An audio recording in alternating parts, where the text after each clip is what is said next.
nowhere, no matter how you read the Bible, sideways, upside down, doesn't matter, you're never going to find any delegation of authority to Caesar, to civil government, over the education, the minds of young people or anybody else.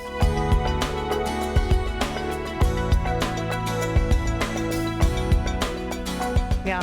Alex, I want to hear from you. So as Leigh came to you and you started hearing about this and just starting to write down some of what the thoughts were, and like Leigh said, putting into words for other people what they know, but didn't necessarily know how to express. What were your thoughts on this? Why did you jump on board and decide to be part of this? It's a really cool story. Actually, we end it with a firm reliance on divine providence. When Leigh called me and said, hey, we're having this meeting, can you come? Wow, divine providence. I just so happens that I'm going to be driving through North Carolina that very day on my way to New Hampshire. Imagine that. So I stopped in, and Leigh and I had a lot of conversations about this, and a lot of the others involved in our movement. Like, we need an end goal, because there's a growing pragmatic understanding that the public schools, the government schools, are not working, right? At least on the conservative side of the spectrum, there's now an almost universal recognition that we've got to get the children out. But then we have this movement, well, the government should just give people money. And my thought is, and I've had this on my mind for years and years, we need to define the ultimate objective, and we need to define the principles that underpin this. It's not just a pragmatic argument. It's not just, well, the government schools aren't doing a good job, so let's find another way to do it. It's, why is the government involved in education in the first place? Where do you find that in the Bible?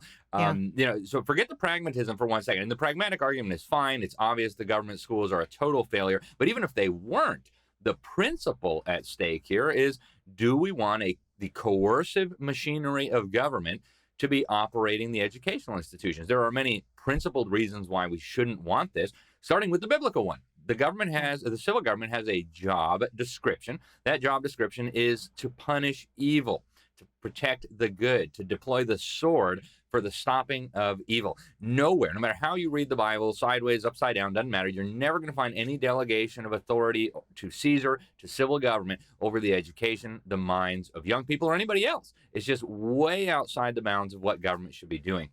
And so my thought was, let's put this document together where we define our principles, where we state our ultimate objective. I mean, we all know, right? Everybody on our side of the spectrum here knows that we're not going to shut down the government's indoctrination centers tomorrow. It's a $1 trillion a year Goliath. It's a monstrous beast with more money than any of us could ever even imagine. We're not going to shut it down tomorrow. But by defining the principles and defining an end goal, a total separation of civil government from education, we're moving the ball in the right direction. We're moving the Overton window over to where it needs to be. And we're also helping to articulate for people who are on our side but don't quite understand the principles beyond the pragmatic argument that, look, there is a goal, there is a principle at stake here. This is what we should be pursuing. And it's only been out for a little while, and already I think it's accomplishing that purpose. I'm thrilled to see the response so far.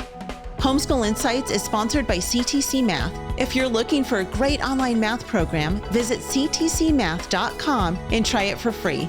For more great homeschool inspiration and resources, listen to the Schoolhouse Rocked Podcast every Monday, Wednesday, and Thursday.